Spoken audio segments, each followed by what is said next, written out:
ফুলগুলো। এই সেই হাঁড়ি, এই হাঁড়িতে আমি প্রথম মাটন বানিয়েছিলাম, তারপরে বানিয়েছিলাম চিকেন, আজ বানাবো ভাত।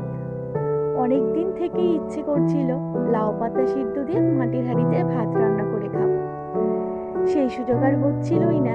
হাঁড়িটা তো আমি ফেলিনি, রেখে দিয়েছিলাম। ভাবলাম ঠিকই তো আছে, ফেলে দিয়ে কি করব, থাক, তার থেকে আমি মাঝে মধ্যে রান্না বান্না করতে পারবো। শুভ সকাল বন্ধুরা, তোমরা সবাই কেমন আছো? আশা করছি যে যেখান থেকে আমার ব্লগটা দেখছো সকলে ভীষণ ভালো আছো। আজ আবারও রান্নাঘর থেকে আমি আমার ব্লগটা স্টার্ট করলাম, তোমরা দেখো, আশা করি ভালো লাগবে। নতুন পুরনো সকল বন্ধুদের জানাচ্ছি অনেক অনেক ভালোবাসা। তোমরা আমাকে এভাবে সাপোর্ট করো, আমি যেন আগামীতে আরও দূর এগোতে পারি। তোমরা পাশে না থাকলে আমি কোনো দিনও পারবো না। সকালের চালটা নিয়ে নিলাম, হাঁড়িটাও ভালো করে ধুয়ে নেব। ধুয়ে রেখেছিলাম, তারপরে ধুয়ে রাখলে যেটা হয় হালকা একটু বালি বালি ছিল, ভালো করে একটু ধুয়ে নিলাম। এবার জলটা পরিমাণ মতো দিয়ে চালটা ধুয়ে নিয়েছি, কিন্তু 2 থেকে 4 বারের মতো চালটা ধুয়ে নিয়েছি। যত পর্যন্ত না সাদা ভাবটা কাটলো তত পর্যন্ত চালটা ধুয়ে নিয়েছি। আর এই যে চালটা ধুয়ে এখানে রেখেছি, এবার চালটা হাঁড়িতে ঢেলে নেব। চালটা এবার হাঁড়িতে ঢেলে নিলাম। চালটা হাঁড়িতে ঢেলে আমি আবার গাবলা হাতে চলে এলাম লাউয়ের ডগার কাছে। ওই যে বললাম লাউ পাতা সিদ্ধ দেব, গাছ থেকে লাউ পাতাটা উঠিয়ে নিচ্ছি। সেদিন এই ঝড়ে লাউ পাতাটা আমার ফেলে দিয়েছিল, প্রচুর বালি জানো তো। লাউ পাতাটা ভালো করে ধুয়ে নিতে হবে। বেশ কিছু তা পাতা আমি বেছে বেছে নিয়ে নিচ্ছি। চালের উপরে উঠে গেছে, সেগুলো তো আর পারা যাবে না, যেগুলো নিচে আছে সেই পাতাগুলোই আমি এখন নিয়ে নিচ্ছি।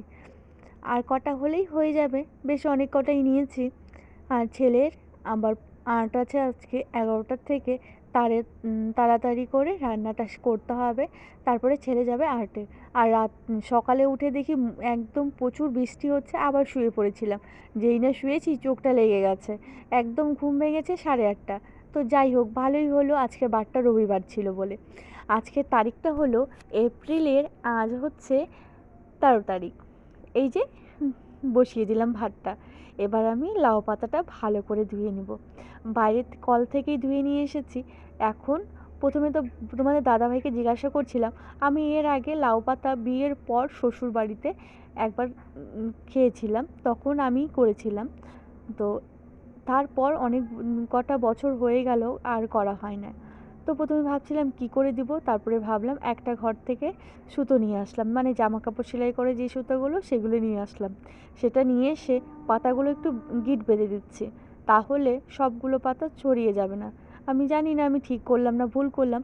আর এদিকে ঘরে কিছু করলা ছিল, সেই করলা আর আলু ঝিরিঝিরি করে আলুটা বানিয়ে নিই।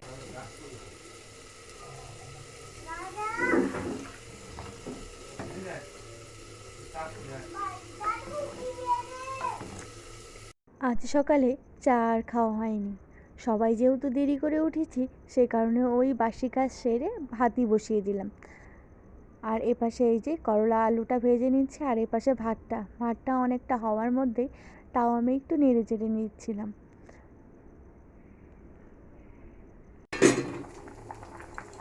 তোমাদের দাদাভাইকে খেতে দিয়ে ছেলেকে খাইয়ে আমি চলে গেছিলাম ছেলেকে দিতে। 11টা বেজে গেছিলো। এসে আমিও খেয়ে এই যে যেগুলো জামা কাপড় ছিল কাচাকাচি করে এই যে স্নানটা সেরে নিলাম। আর তোমাদের দাদাভাই বাজারে চলে গেছিলো, আমি এদিকে ঠাকুরের জায়গাটা মুছবো। তোমাদের দাদাভাই বলছিল নাও, কালকের জন্য কিছু বাজার নিয়ে এসেছে। কালকে তো স্পেশাল একটা দিন, তো আজকে আর দেখাবো না তোমাদের, কালকেই সব দেখাবো। তার জন্য কালকের ব্লগটা তোমাদের দেখতেই হবে, কিন্তু মিস করো না কেউ। আর এই যে তোমার দাদাভাই বলছিল গাড়িটা আজকে ধুবে, আমি ওগুলো সমস্ত কিছু রেখে আমি এই যে ঠাকুরের জায়গাটা আবার মুছে নিচ্ছি ভালো করে।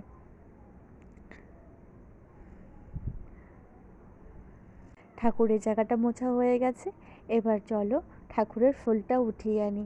আজ ভেবেছিলাম যে দুপুর স্নান পুজোর পর দুপুরে রান্নাটা শুরু করব। তো যেমন কথা তেমন কাজ, স্নান করে নিয়েছি।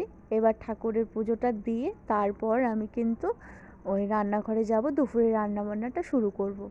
এদিকে আজকে অনেকগুলো ফুল ফুটেছে, আজকে এতগুলো ঘিয়া ফুলের মাঝে একটা লাল ফুল ফুটেছে, বেশ ভালো লাগছে। সূর্যের আলোটা সেই লাল ফুলটার উপরে পড়ছে, আরও যেন খুব সুন্দর লাগছে। আর নারকেল, সরি ভুল বলছি, সুপারি গাছগুলো জল পেয়ে এখন কিন্তু ভীষণ ভালো হচ্ছে। আর সবগুলোই না বেশ ভালোই হয়েছে, কিন্তু গাছগুলো কুশি দিয়েছে সবগুলোর থেকে।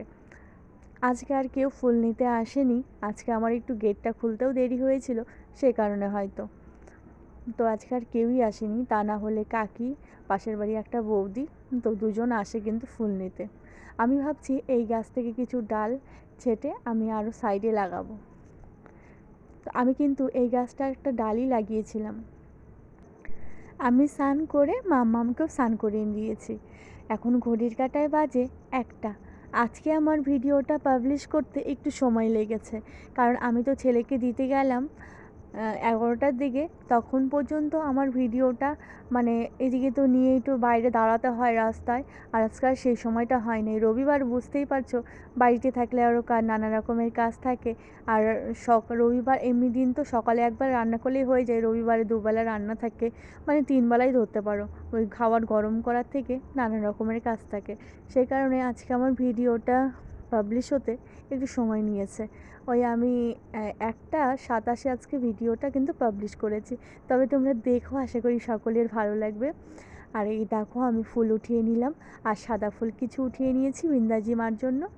এবার এই যে পুজোটা কমপ্লিট হয়ে গেল, এবার প্রণামটা সেরে বৃন্দাজি মাকে স্নান করিয়ে আসি। এদিকে তোমাদের দাদা ভাই ফিল্টারটা ঠিক করছে। একটা এই যে এগুলো আছে না, এগুলোকে কি বলে আমি ঠিক জানি না, তোমরা বললো তো এগুলোকে কি বলে। তো এগুলো একটা ফুটো হয়ে গেছে, তো তো একদম ডাইরেক্ট জলটা যাচ্ছে, আর জলের টেস্টটাও একটু অন্যরকম হচ্ছে। তো সেটাই আবার তোমাদের দাদা ভাই আজকে নতুনটা লাগালো। একটা সময় ছিল যখন আমরা মাসে 2বারও মাটন খেতে পারিনি, ভেবেচিন্তে খেতে হয়েছে। কিন্তু দেখো এখন, এখন কিন্তু সেই সময়টা একটু কেটেছে। এখন আর শরীরই নিতে পারে না। তো যখন থাকে না অর্থ, তখন তুমি অর্থের অভাবে কিছু করতে পারো না বা কিছু খেতে পারো না। আবার যখন একটা সময় হয়, তখন আবার ঠিক তোমার শরীর নিতে পারে না। খেতে বসেই তোমাদের দাদাভাই বলবে রবিবার মানেই মাটন, মাটন না হলে রবিবার ঠিক জমে না। তো আমি আর তোমাদের দাদাভাই আলোচনা করি, মাটন খেলেই ওর অস্থিরতা ভীষণ বেড়ে যায়। এবার আমি বললাম দেখো একটা সময়, দেখো আমাদের সেই সময়টা পার করে এসেছি। তো ওই দুজন যখন এক জায়গায় হই তখনই এসব আলোচনা হয়। আর রবিবারটা ছুটির দিন, আর এমনি দিন তো সবাই ব্যস্ততা, মানে সকাল শুরু থেকে এই রাতে আসা পর্যন্ত ভীষণ ব্যস্ততা। আর দুটো বাচ্চাকে সামলে, সংসার সামলে সেই কথা বলার সময় সেই যেন আগের মতো নেই, কিন্তু আস্তে আস্তে যত দিন যাচ্ছে তত কমে যাচ্ছে। তো এই তোমাদের দাদা ভাই খেতে বসলেই বলবে এই কথাটা, যে রবিবার মানেই মাটন, মাটন না হলে চলে না। কিন্তু আমি তো বলি তখন যে এখন যে তোমার মাটন খেলে অসুবিধা হয়, তো সেই কারণে মাটন আনার দরকার নেই। তোমাদের দাদাভাই বলেছিল যে গিয়ে একটু মাটন নিয়ে এসে, বললাম না থাক, যেটা খেলে অসুবিধা হয় সেটা খাওয়ার দরকারই নেই।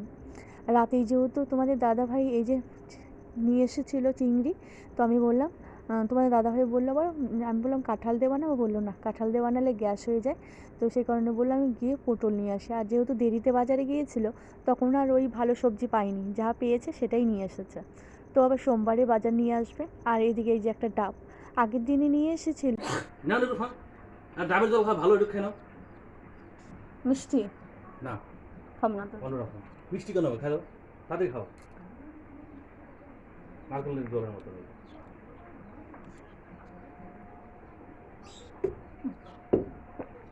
কি শ্বাস হওয়ার বয়স হয় নাই। হারিয়ে আছে নারকেল সবাই যায়। হ্যাঁ ঠিক বলছো, সন্ধ্যা দেওয়া যাবে।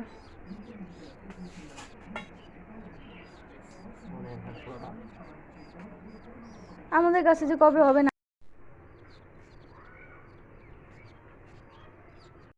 বরমশাই ডাবের জল খেয়ে মাথা ঠান্ডা করে তার গাড়িটা ধুচ্ছে। আমি আজ একটা সিদ্ধান্ত নিয়েই নিলাম, জানো তো, আর পারছি না। আজ একটা কাল একটা, এরকম করলে হয়? কমছে, বাড়ছে না কিন্তু।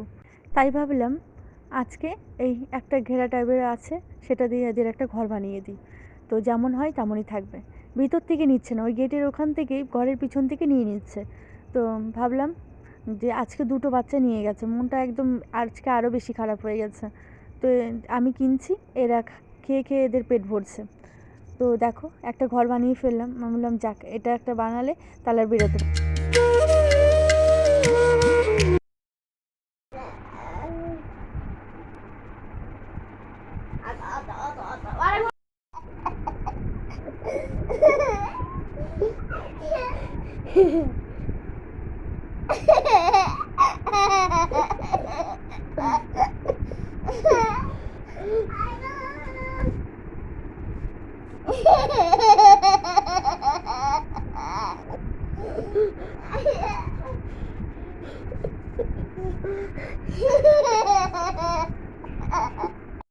ঘরে দু ভাই বোন খেলছে, এদিকে আমি বারান্দায় সমস্ত জামাকাপড় ভাঁজ করে নিলাম। তোমাদের দাদাভাইয়ের শর্ট প্যান্ট গামছা সেগুলো রেডি করে রাখলাম। ছেলেকে এখন খেতে দিয়ে দিলাম, তারপরে আমাদের খাওয়া নিয়ে বসে পড়লাম খেতে।